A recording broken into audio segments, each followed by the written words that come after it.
Efforts to raise awareness about the seriousness of hate speech to which Syrians in Turkey are subjected have not limited violent incidents. Some of them held the government and organizations responsible for their insufficient interest in curbing this discourse. The fears of Syrian refugees in Turkey are increasing in light of the growing hate speech against them to the point of threatening their lives, and the country has recorded several murders due to hate and racism. In this context, they call on those who defend them and their right to live away from the dangers of arrest or killing. To discuss this issue with us from Berlin is Gevorg Almasyan, founder of Syriana Analysis news channel on YouTube, Facebook, Twitter, Instagram, and Telegram. You can also find his reels and shorts on various social media platforms. Thank you very much for being with us, Gevorg. Now, given last week's attack in Istanbul's main tourist attraction street, Istiklal Street, which supposedly saw a Syrian woman behind that attack, and even before said attack, aggression and racism against Syrian refugees inside Turkey have been rising. As per your follow-up on that matter, what are the reasons behind such violence against Syrian refugees inside of Turkey? Thank you very much, Mara, for having me on your show. It's a great pleasure and an honor, and I think it's a very important topic to cover. We need to shed light on this issue because it could have regional and geopolitical repercussions in the coming few weeks and months. First of all, there is a big question mark, and that is the woman who committed this horrendous crime in Istanbul a Syrian citizen? Because according to my observation, from her facial features, and I'm not talking about her skin color, she doesn't look like Syrian to me. I have lived in Syria for over 20 years, and I didn't come across such facial features, and even among the Kurdish population there. So in my opinion, the claims that she was Syrian and trained by the PKK, it needs investigation. We cannot really rely on the Turkish, I would say, narrative that this woman has been trained in Syria, she is Syrian, and she came from a PKK side in order to commit a terrorist attack there. Let's be clear, this attack is condemned. There is no explanation for or excuse for blowing up innocent citizens anywhere around the world. However, we have to understand why this is happening right now.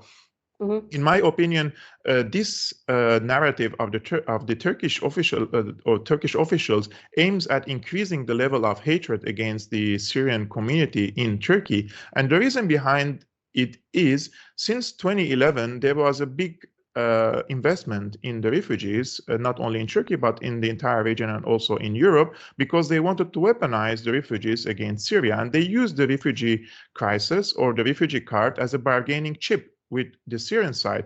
And now all the time they talk about that we may recognize the legitimacy of the Syrian government if we return back the Syrian refugees again. So the Syrian side, of course, has its preconditions for accepting over 2.5–3 million refugees to Syria, because Turkish side is occupying northern Syria, so they have to withdraw from certain areas. They have to also clean Idlib from the radical jihadists, as Turkey promised and signed on agreements. So now Turkish side at the moment, Gevorg, they're actually doing the opposite of that, directly the opposite of that. But I mean, resentment is high, but there is also struggle. There's economic struggle inside of Turkey as well. Turkey has enough economic and security problems to deal with. Why use the refugee card in such an election that's coming up next year as a hot topic?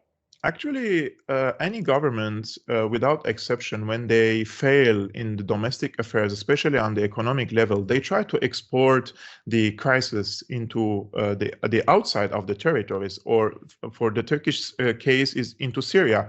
And the refugees are the weakest, I would say, part of this equation. Therefore, it's very easy to blame the Syrian refugees in Turkey for causing all these troubles in economic troubles in Turkey. And unfortunately, there is an increased nationalistic, religious, and ethnic and sectarian negative sentiments against the Syrians. And let's remember, this is not new. Even under the Ottoman Empire, they used to call they used to insult the Arab people for just being an Arab. And now, if you go to Turkey, you will see that there is a state policy through the media and through the organizations and through their presence, political presence underground, to increase this hatred against the Syrians, because they want to kick them out of the country without, I would say, political agreement with the Syrian side and without coordination with the Syrian side. And this is, in my opinion, is impossible, and it will cause more troubles in Turkey, because, in my opinion, there are also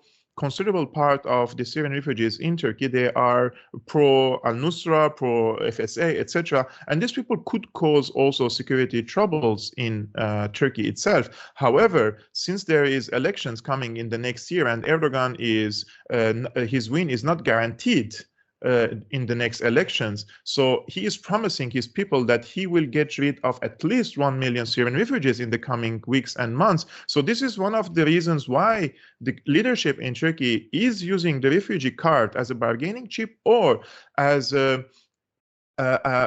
using the conflict to export the troubles that they have in Turkey into the Syrian scene. Now, by accusing the PKK or the Kurdish militias in Syria, the Erdogan will have another excuse to invade more territories in Syria, and he will have more acceptance among the Turkish people to go after the Kurdish militias in Syria, because they want to combat, quote unquote, terrorism in Syria. So I see from this point of view that Turkey wants to occupy more territories in Syria and also expel the refugees from their territories, and they use this case particularly to do that. I don't know how actually viable that option is for Turkey, especially when things are turning around inside Syria towards the government side. But for its own reasons, the Turkish government now is making plans to return at least 1 million Syrian refugees back home to Syria. Is that a bad thing? I mean, if Syria is ready to accept these refugees, then why is most of the anti-government media in Turkey considering it, anti-Syrian government media considering it to be an evil plan? Actually, let's see the political scene in Turkey. There is a consensus among all political parties in Turkey, whether in the government or in the opposition, that they want to return the refugees to Syria. Is this a good thing or not? It's a double-edged sword, as we say in Arabic, because from one hand, Turkey used the refugees as a weaponized the refugees against Syria, and on the other hand, the Syrian side wants to also take away this bargaining chip from the Turkish hands, right? Because for Syria, yes, they are suffering from economic crisis in Syria, but at the same time, they know that 3 million refugees in Turkey will always be a political pressure card against the Syrian side, because all the parties who are involved in the war in Syria, especially the anti-government side, they say, look, there are millions of refugees outside the country, and they say all of them are against Assad, or the Syrian government, so the government doesn't have legitimacy. So also the Syrian side has an interest for receiving these refugees. However, through coordination, through political deals with the Turkish side. And I think if Turkey wants to now invade northern Syria again, the parts that they don't occupy, and return the refugees, now will come the role of Russia to mediate between the Syrian side and the Turkish side to say, look, you can return the refugees, but you have to coordinate with the Syrian side. You have to deal with the Syrian side. You should withdraw your forces, and in exchange, you can send the refugees back, and the Syrian side will receive them and allow them to live in dignity. And let's remember, President of Syria, Bashar al-Assad, he issued a presidential pardon only a few months ago for crimes related to terrorism, in exception for people who killed someone or murdered someone. And this is a signal to the Syrian message to the Syrian refugees in Turkey that they can come back to Syria, even if they were involved in funding terrorism or being part of the revolutionary so-called committees, and they're working in media, etc., and they were supporting the terrorists in Syria. So this is a message to the refugees. This is a message to Turkey that the Syrian side is ready for a compromise, but this should be on the terms of the Syrian side and not Turkey invading these territories, creating the so-called safe zones, and returning the refugees against their will to Syria. There is a sovereign nation in Syria, and there is a sovereign government in Syria, and they have to deal with that. And I think Russia has to play a role in this. If that is done the way that Turkey wants it, again, I think it is also against international law itself, the law that protects refugees of war. I want to thank you very much, Gevorg Almasan. It's never enough time when we have this kind of one-on-one interview with you, but thank thank you very much, founder of Syriana Analysis News Channel on all of social media, for being with us and for your contribution.